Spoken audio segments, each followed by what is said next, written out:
Hello friends, स्वागत है आप सभी का आपके अपने यूट्यूब चैनल सफलता स्टडी में। देखिए फ्रेंड्स, यहाँ पर आपको SSC MTS tyre 2 descriptive paper की प्रिपरेशन कराई जा रही है। आज इस क्लास में यहाँ पर हम ऐसे राइटिंग यानी निबंध लेखन करेंगे। देखिए हमारी क्लास नंबर 26 है। इससे पहले 25 क्लासेज आ चुकी हैं। यदि आपने उन सभी क्लास को नहीं देखा है तो प्लीज़ चैनल के प्लेलिस्ट में जाकर उन सभी क्लास को ज़रूर देखें। उन सभी क्लास में आपके लिए इम्पोर्टेंट टॉपिक पर ऐसे और लेटर कराए गए हैं। हो सकता है आपके एग्ज़ाम में उन्हीं टॉपिक पर से क्वेश्चन पूछ ले जाए, तो प्लीज़ आप सभी क्लास को ज़रूर देखें। देखिए आपके जो टायर 2 डिस्क्रिप्टिव पेपर की एग्ज़ाम डेट 8 मई 2022 है। आपका एग्ज़ाम ये 8 मई को होगा, तो 8 मई नज़दीक है। तो आप अपनी तैयारी को और बेहतर करने के लिए सभी क्लास को देखें और साथ ही प्रैक्टिस भी करें।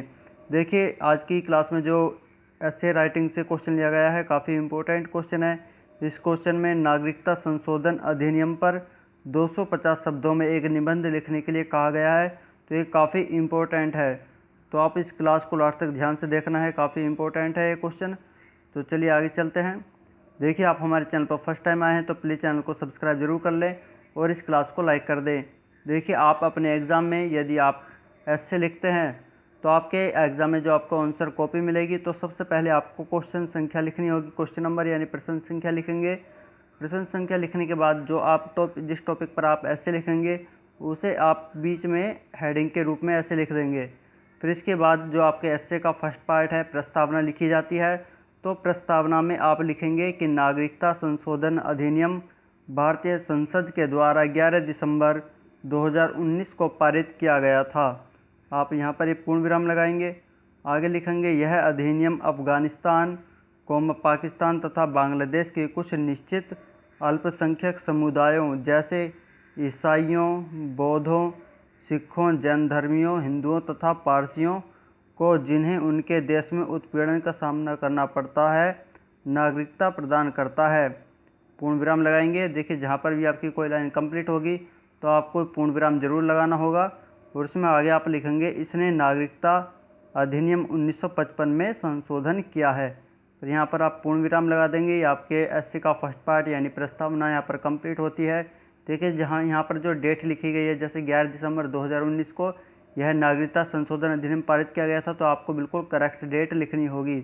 आपको इस बात का ध्यान रखना है, यदि इसी टॉपिक पर क्वेश्चन आता है तो आपको डेट ये बिल्कुल करेक्ट लिखनी होगी। तो चलिए अब आगे चलते हैं। जो आपके एसए का जो प्रस्तावना के बाद है, मेन बॉडी स्टार्ट होती है, जिसे आप 2 या 3 अनुच्छेद में लिख सकते हैं। तो यहाँ से आपका फर्स्ट अनुच्छेद स्टार्ट होगा। तो प्रस्तावना जहाँ पर आपकी कंप्लीट होगी, आपको डायरेक्ट उसी के सीधे नीचे वाली लाइन में ही आगे थोड़ा सा स्पेस देकर फर्स्ट अनुच्छेद लिखना होगा। तो फर्स्ट अनुच्छेद में आप लिखेंगे इस अधिनियम के अंतर्गत वैसे प्रवासी जो 31 दिसंबर 2014 तक भारत आ चुके हैं तथा जिन्हें अपने मूल देश में धार्मिक उत्पीड़न का सामना करना पड़ा है, नागरिकता प्राप्त करने के योग्य हैं। फिर लिखेंगे इन प्रवासियों के देशीकरण के लिए आवश्यक निवास की अवधि 12 वर्ष से घटाकर 6 वर्ष कर दी गई है। फिर पूर्ण विराम लगाएंगे। यहाँ पर आपका फर्स्ट अनुच्छेद कंप्लीट होता है। देखिए आपको जो यहाँ पर लेटर या ऐसे कराए जा रहे हैं प्रत्येक क्लास में, तो आप उनकी प्रैक्टिस करें। और आपको जो टेलीग्राम ग्रुप का नाम बताया गया है, डिस्क्रिप्टिव पेपर बाय सफलता स्टडी, आप उस पर अपने सवाल जवाब कर सकते हैं। वहाँ पर काफ़ी स्टूडेंट्स जुड़े हुए हैं, तो सभी एक दूसरे की हेल्प करते हैं, तो आप वहाँ पर ज़रूर जुड़ें। चलिए अब आगे चलते हैं। देखिए आपको इसका नेक्स्ट अनुच्छेद लिखना है।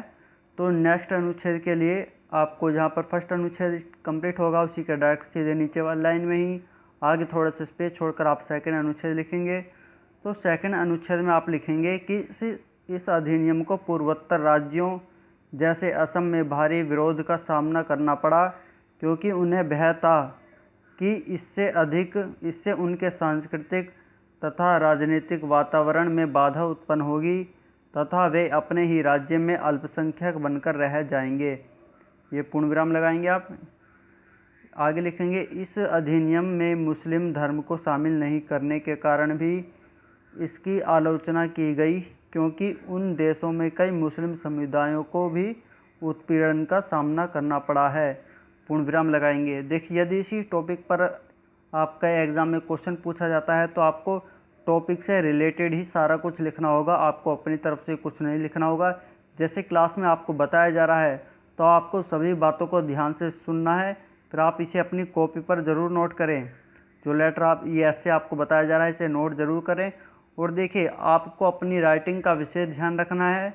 आपको सभी शब्दों को आराम आराम से लिखना है और इनके बीच में गैप भी देना है।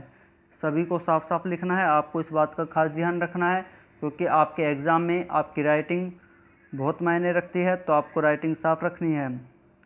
चलिए देखिए, इसमें आगे आप लिखेंगे कि पड़ोसी देशों के चुनाव को लेकर भी आलोचना हुई क्योंकि श्रीलंका में भी तमिल समुदाय का उत्पीड़न होता है, लेकिन इस अधिनियम में श्रीलंका को शामिल नहीं किया गया है। तो यहाँ पर ये आपका जो सेकंड अनुच्छेद है यहाँ पर कंप्लीट हो गया है एस्से का। इसके पश्चात जो एस्से का लास्ट पार्ट होता है निष्कर्ष। तो निष्कर्ष को लिखना है, तो इसके लिए आगे आप थोड़ा सा स्पेस छोड़ेंगे लाइन में। तो निष्कर्ष में आप लिखेंगे कि इसके साथ ही मुस्लिमों को भय है कि हाल ही में असम में लागू की गई एनआरसी के कारण उन्हें अपनी नागरिकता साबित करने को कहा जा सकता है। इस भय का पता चलते ही सरकार ने एक स्पष्टीकरण भी जारी किया है। यह अधिनियम ज़रूरतमंद लोगों को शरण देता है और एक ज़रूरतमंद की मदद करना महान कार्य है। यहाँ पर ये आपका निष्कर्ष कंप्लीट होता है, आपका पूरा ऐसे यहाँ पर कंप्लीट होता है। इसके पश्चात देखिए हम होमवर्क क्वेश्चन की तरफ चलेंगे। तो इससे पहले आपको बता देते हैं कि आप जो एस्से लिखेंगे तो एस्से को आपको शब्द सीमा के अंदर ही लिखना है। एस्से की जो शब्द सीमा होती है 250 शब्द होती है, ये आपको ध्यान रखना है। यदि आप इसमें 225 से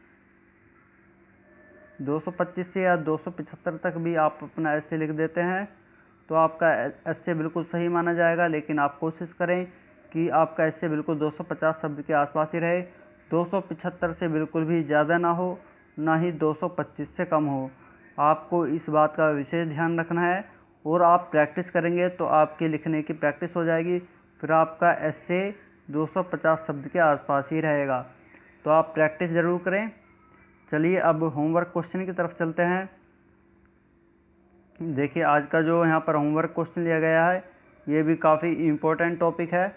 इसमें कहा गया है कि ग्लोबल वार्मिंग, कारण, प्रभाव और समाधान सहित 250 शब्दों में एक निबंध लिखिए।